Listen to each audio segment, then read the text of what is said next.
Number 9, a college has 2 classrooms of students. Classroom A had 70 students, classroom B had 30 students. Classroom A sent groups of 4 students, classroom B, until both classrooms had the same number of students. This can also be represented using the equation below. How many groups did classroom A send to classroom B? Looks like we have variables on both sides of an equation, so we're going to look for similar terms so we can kind of combine like terms. So we're going to set this up and solve for x. I'm going to put the line in the middle to keep us organized, on just to keep a line of equality all the way down as we work forward. So let's look. 70 minus 4x, we want to isolate the variable, so we want to take minus 4x, which is the same as adding negative 4x. If we add 4x to minus 4x, it will zero pair itself out to a 0. Now whatever we do to one side, we have to do to the other side. So let's go ahead and balance that out.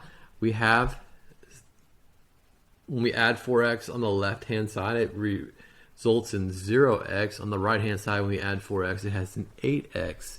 So let's go ahead and look and see what we have left. 70 is equal to 30 plus 8x after our first step. Let's rewrite that equation and do the next step. Our like terms are 70 and 30.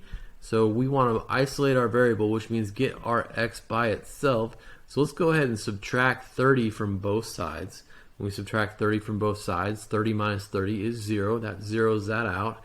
And 70 minus 30 on the left equals 40. So it leaves us remaining 40 equals 8x. We're getting really close here. Let's rewrite and do our last step. So what we're saying is 8 times what value equals 40, and 8x is multiplication, those terms, so we can use opposite processes to solve that. So 8 times x, we can divide by 8, which will give us 1x, and whatever we do to one side, we do to the other side to keep equality, which results in 1x equals 5, or x equals 5, 1x equals 5. So when we look at our final answer, how many groups did classroom A send to classroom B? 5 groups.